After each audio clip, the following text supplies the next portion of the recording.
Hello friends, DS Prajapati GK में आपका स्वागत है। आज हम 600 से 1000 ईस्वी में भारत के इतिहास व संस्कृति के बारे में 45 अति महत्वपूर्ण प्रश्नों के बारे में चर्चा करेंगे। फ्रेंड्स, पहला प्रश्न है, हर्ष का शासनकाल कब था? हर्ष का शासनकाल 606 से 647 ईस्वी के मध्य था। हर्ष कहाँ का शासक था? तो फ्रेंड्स, हर्ष थानेश्वर का शासक था, जो कि हरियाणा में स्थित है। हर्ष किस वंश का शासक था? तो हर्ष पुष्य भूति वंश का शासक था। थानेश्वर किस जनपद में था? तो फ्रेंड्स, थानेश्वर श्रीकंठ जनपद में था। किस शासक ने परम भट्टारक व महाराजाधिराज की उपाधि ली थी? फ्रेंड्स, इससे पहले भी मैंने बताया था, परम भट्टारक व महाराजाधिराज, तो इसकी उपाधि प्रभाकर वर्धन ने धारण की थी। प्रभाकर वर्धन किस वंश का शासक था? तो फ्रेंड्स, प्रभाकर वर्धन पुष्यभूति या वर्धन वंश का शासक था। हर्ष के पिता का नाम क्या था? हर्ष के पिता का नाम प्रभाकर वर्धन था। हर्ष की बहन राज्यश्री का विवाह किनसे हुआ था? तो फ्रेंड्स, राज्यश्री का विवाह ग्रहवर्मन से हुआ था। ग्रहवर्मन किस वंश व कहाँ का शासक था? तो फ्रेंड्स, ग्रहवर्मन कन्नौज वंश का शासक था वह मोखरी वंश का शासक था। हर्ष चरित व कादंबरी के लेखक बाणभट्ट हैं।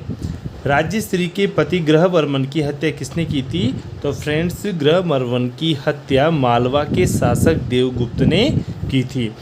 थानेश्वर शासक राज्यवर्धन की हत्या धोखे से किसने की थी? गौड़ शशांक ने। गौड़ शासक शशांक ने।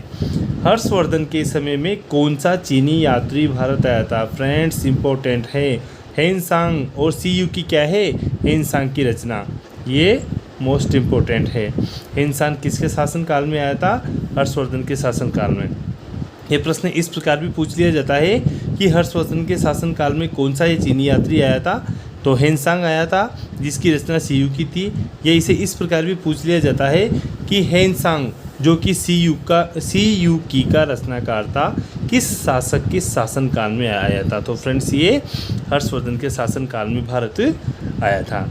पंच भारत की विजय भारत में किस राजा ने की थी? हर्षवर्धन ने की थी। ऐहोल अभिलेख के रचयिता कौन था? रवि कीर्ति थे। रवि कीर्ति किस शासक के दरबारी कवि थे? पुलकेशिन द्वितीय के।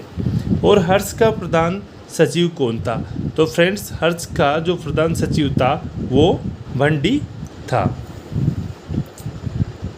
रणभांडागारिक व रणभांडागाराधिकरण हर्षकालीन विभाग था। ये फ्रेंड्स सेना विभाग था। हर्ष के काल में पुलिस कर्मियों को चाट कहा जाता था। क्या कहा जाता था? चाट। यात्रियों का राजकुमार।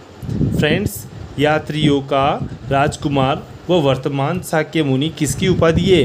हेनसांग की, जो कि सीयूकी के रचनाकार थे। प्रारंभ में हर्षवर्धन की राजधानी कौन सी थी? थानेश्वर थी। हर्ष द्वारा रचित नाटक किस भाषा में है? फ्रेंड्स, हर्ष द्वारा जो रचित नाटक है वो संस्कृत भाषा में है। फ्रेंड्स, हेनसांग जब भारत आया तो सर्वप्रथम भारत में कहाँ पर पहुँचा था? कपिसा नामक स्थान पर हेनसांग सर्वप्रथम पहुँचा था। हूण हरिण केसरी किसे कहा गया है? प्रभाकर वर्धन को हूण हरिण केसरी कहा गया है। महायान देव व मोक्ष देव की उपाधि किसे दी गई है? हेनसांग की। हेनसांग को, जो कि सीयूकी का रचनाकार था। सिरपुर का लक्ष्मण मंदिर व मुंडेश्वर का अष्टकोणिक मंदिर है गुप्तकालीन मंदिर कौन कौन से हैं? सिरपुर का लक्ष्मण मंदिर और मुंडेश्वरी का अष्टकोणिक मंदिर। हेनसांग ने भारतीयों के बारे में क्या कहा है? कि भारतवासी चरित्रवान व ईमानदार है। इसके बारे में ये भी पूछ लिया जाता है कि किसने कहा था कि भारतवासी चरित्रवान व ईमानदार है? तो फ्रेंड्स, भारतवासी चरित्रवान व ईमानदार है, ये हेनसांग ने कहा था। हर्ष के समय में प्रांत को क्या कहा जाता था? भुक्ति कहा जाता था। हर्ष के काल में उपज का राजकीय भाग वसूल करने वाला कहलाता था भोगिक। भोगिक कौन कहलाता था? उपज का राजकीय भाग वसूल करने वाला भोगिक कहलाता था। किस पाल शासक ने विक्रमशिला विश्वविद्यालय की स्थापना की थी? धर्मपाल ने। फ्रेंड्स, इम्पोर्टेंट है, इसके बारे में पूछ लिया जाता है नालंदा विश्वविद्यालय के बारे में कि नालंदा विक्रमशिला विश्वविद्यालय की स्थापना किसने की थी? तो फ्रेंड्स विक्रमशिला विश्वविद्यालय की स्थापना धर्मपाल ने की थी। और फ्रेंड्स सुल्तान महमूद गजनवी ने किस सन में भारत के विरुद्ध पहला आक्रमण किया था? तो फ्रेंड्स ये 1000 ईस्वी में महमूद गजनवी ने भारत के विरुद्ध पहला आक्रमण किया था। और फ्रेंड्स अजमेर में जो अढ़ाई दिन का झोपड़ा है, ये पहले संस्कृत पाठशाला हुआ करती थी, तो और अभी वर्तमान में क्या है, ये मस्जिद है। तो अढ़ाई दिन का झोपड़ा नामक मस्जिद की दीवारों पर कौन सा नाटक उत्कीर्ण है? हरिकेली नाटक उत्कीर्ण है, जिसकी रचना किसने की थी? विग्रहराज चतुर्थ ने। भारत के विरुद्ध महमूद गजनवी का अंतिम अभियान कौन सा था? 1027 ईस्वी का। और फ्रेंड्स 1025 ईस्वी में महमूद गजनवी ने प्रसिद्ध सोमनाथ के मंदिर पर भी आक्रमण किया था। और फ्रेंड्स महमूद गजनवी ने भारत में 17 बार आक्रमण किया था। 736 ईस्वी में दिल्ली की स्थापना तोमरों ने की थी। दिल्ली की स्थापना किसने की थी? तोमरों ने। और दिल्ली का प्राचीन नाम दिल्ली का था। 12वीं शताब्दी में किस वंश ने तोमरों को हराकर दिल्ली पर शासन किया था? सबसे पहले फ्रेंड्स दिल्ली की स्थापना तोमरों ने की थी और तोमरों को हरा करके फिर चौहानों ने दिल्ली पर शासन किया था। अपने शिलालेखों में हिंदी की देवनागरी लिपि का प्रयोग करने वाला प्रथम मध्यकालीन राजवंश कौन था? चंदेल राजवंश।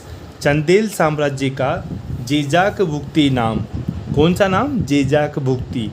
जेजाक भुक्ति नाम किस चंदेल राजा के नाम से उत्पन्न हुआ था या व्युत्पन्न हुआ था? तो फ्रेंड्स यह है जयशक्ति। पूर्व मध्यकाल में विद्याध्ययन का महानतम केंद्र कौन सा था? नालंदा विश्वविद्यालय। नालंदा विश्वविद्यालय कौन सा केंद्र था? फ्रेंड्स नालंदा विश्वविद्यालय पूर्व मध्यकाल का विद्याध्ययन का महानतम केंद्र था। और फ्रेंड्स खजुराहो के मंदिरों का निर्माण किस शासक ने करवाया था? चंदेल शासक यशोवर्मन ने खजुराहो के प्रसिद्ध मंदिरों का निर्माण करवाया था। और फ्रेंड्स किस राष्ट्रकूट शासक ने एलोरा के प्रसिद्ध कैलाश मंदिर, जो कि कौन सा मंदिर है? गुहा मंदिर है, इसका निर्माण करवाया था? कृष्ण प्रथम ने। मान्यखेत किसकी राजधानी थी? राष्ट्रकूटों की राजधानी थी मान्यखेत। कौन सी थी फ्रेंड्स? मान्यखेत। और फ्रेंड्स राष्ट्रकूट साम्राज्य की स्थापना किसने की थी? तो दंती दुर्ग ने राष्ट्रकूट साम्राज्य की स्थापना की थी।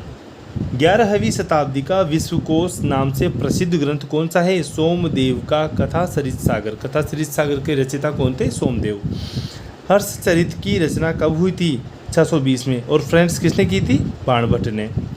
हर्ष ने किस देश के साथ विदेश संबंध स्थापित किए थे? चीन के साथ। फ्रेंड्स चीन के साथ हर्ष ने संबंध स्थापित किए थे।